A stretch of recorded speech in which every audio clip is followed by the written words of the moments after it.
নমস্কার, সাহিত্যপ্রীতি চ্যানেলে আপনাদের সকলকে স্বাগত জানাই। আজকে আমরা আলোচনা করব প্রভাত কুমার মুখোপাধ্যায়ের কুড়ানো মেয়ে ছোট গল্পের বেশ কিছু প্রশ্নোত্তর, যা আমাদের ইউজিসি নেট এক্সামের সাথে সম্পর্কিত। কুড়ানো মেয়ে গল্পে 4টি পরিচ্ছেদ রয়েছে। প্রথম পরিচ্ছেদ বেহাই বাড়ি, দ্বিতীয় পরিচ্ছেদ কার্যোদ্ধার, তৃতীয় পরিচ্ছেদ বুড়া বর এবং চতুর্থ পরিচ্ছেদ একখানি পত্র।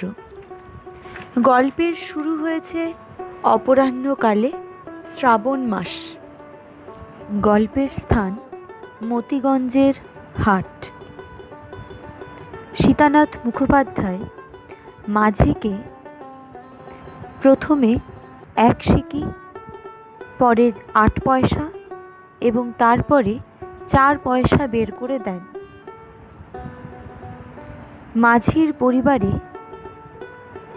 5 জন সদস্য রয়েছে। 4 সের চাল কিনতে 4 আনা চলে যায়। সিকি অর্থাৎ 4 আনা। সীতানাথের হাতে ছিল ব্যাগ, ছাতা এবং লাঠি। মাঝির পরিবারের সদস্য সংখ্যা ছিল 5 জন। ঠাকুরমশাই বলতে এখানে সীতানাথ মুখোপাধ্যায়কেই বোঝানো হয়েছে। গল্পকার গল্প লিখতে বসেছেন সকালবেলায়। ঋষিকেশ বন্দ্যোপাধ্যায় 3000 টাকা খরচ করে মেয়ের বিয়ে দিয়েছিলেন এবং গহনা কিনেছিলেন 2000 টাকার। সীতানাথ মুখোপাধ্যায় শেষবারের মতন তামাক খেয়েছে রাত 3টের সময়। ঋষিকেশ চালানের ব্যবসা করে। শিশুর গায়ে ফরাসি ছিটের দোলাই জড়ানো ছিল। সপ্তরেখা কুসন্তিকা বসুধারার আঁকা ছিল। বেহাই বাড়িতে গিয়ে সীতানাথ চাকরকে দেখেছিলেন বেড়ার গায়ে দড়ি বাঁধছিল। দ্বিতীয় পরিচ্ছেদের বেশ কিছু গুরুত্বপূর্ণ প্রশ্নগুলি হল: রাঙি বলে একটি গায়ের উল্লেখ রয়েছে। ছাড়ো মন বিষয়েরই ভাবনা অসার, গানটি সীতানাথ গেয়েছিলেন। ব্রাহ্মণকে ফাঁকি দেওয়া তোমার কর্তব্যকর্ম হয়, সীতানাথের উক্তি। অন্নদাচরণ বউ নিয়ে এসেছিল পালকি করে। অন্নদাচরণ 5 বছর আগে বিয়ে করে। অন্নদাচরণের স্ত্রী 5-6 মাস আগে মারা যায়। তৃতীয় পরিচ্ছেদ বুড়া বর। ভাগীরথী তীরে নবগ্রাম। ছেঁড়া বালাপোষ গায়ে, মাথায় পাগড়ি বেঁধে সীতানাথ নবগ্রামে ফিরে এসেছিল। বাড়ির সামনে 2টি কলিকা ফুলের গাছ ছিল। সীতানাথের বাড়িতে যে চাকরটি ছিল তার নাম নিতাই। নিতাই তাঁতির ছেলে। সীতানাথের পাকা বাঁশের লাঠির উপর লোভ ছিল নিতাইয়ের। সীতানাথের ছাতার শিকগুলি ছিল বেতের। সীতানাথের ছাতাটি নিতাই বকশিস হিসেবে পেলে তার শিকগুলি দিয়ে সে ধনুক বানাতো। অ্যাপ্রেন্টিসি করিতেছিল, মাহিনা পায় না, প্রসাদ পায় মাত্র। নিতাই সম্পর্কে বলা হয়েছে, চাঁদবাড়ির ভূধর চাটুজ্জে গহনার বাক্স নিয়েছে বলে জানায় সীতানাথ। 8 আনা দিয়ে মোক্তার গাইড বই কিনে এনেছিল শ্রীনিবাস।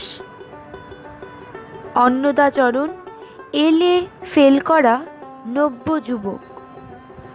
অন্নদাচরণ সকালে ও সন্ধ্যায় চা সহযোগে বিস্কুট খায়। অন্নদার 4 দাদা। বিবাহের শেষ দিন শ্রাবণ মাস। 24শে শ্রাবণ, বিয়ের আর 5 দিন বাকি। বড় বউ অন্নদাকে অনু বলে ডাকে। সীতানাথের নৌকা চন্দ্রবাটির ঘাটে মাল বোঝাই প্রকাণ্ড ভরে ধাক্কা লেগে ভেঙে গিয়েছিল। সীতানাথের বউ মারা যায় 10 বছর আগে। চতুর্থ পরিচ্ছেদ, একখানি পত্র। চন্দ্রবাটি গ্রাম থেকে 27শে শ্রাবণ অন্নদাচরণ চিঠি লেখেন তার পিতা সীতানাথ মুখোপাধ্যায়কে। অন্নদাচরণ জানতে পারে ভূধর চাটুর্যের মেয়েটি আসলে কুড়িয়ে পাওয়া মেয়ে। অন্নদাচরণ জানতে পারে কুড়িয়ে পাওয়া মেয়েটি আসলে তার শ্যালিকা। অন্নদাচরণ তার যোগে শ্বশুর মহাশয়কে খবর পাঠিয়েছিল। হরিদাস চট্টোপাধ্যায়ের দোকানে ভগ্ন হৃদয়ের মহাশোকাশ্রু কাব্যের পরিবর্তে আত্মজীবনচরিত লিখবে বলে স্থির করে অন্নদাচরণ। ভূধর চাটুর্যে মেয়েটিকে কুড়িয়ে পায় 12-13 বছর আগে মহাবারুণী যোগে ত্রিবেণীতে। কুড়িয়ে পাওয়া মেয়েটির বয়স তখন ছিল 2 বছর। আমরা এতক্ষণ আলোচনা করছিলাম প্রভাত কুমার মুখোপাধ্যায়ের কুড়ানো মেয়ে ছোট গল্পের প্রশ্নোত্তর। যদি এই প্রশ্নোত্তরগুলি আপনাদের ভালো লেগে থাকে তবে আমাদের চ্যানেলটিকে অবশ্যই সাবস্ক্রাইব করবেন এবং বন্ধুদের সাথে শেয়ার করবেন। নিজে ভালো থাকবেন, সুস্থ থাকবেন। নমস্কার।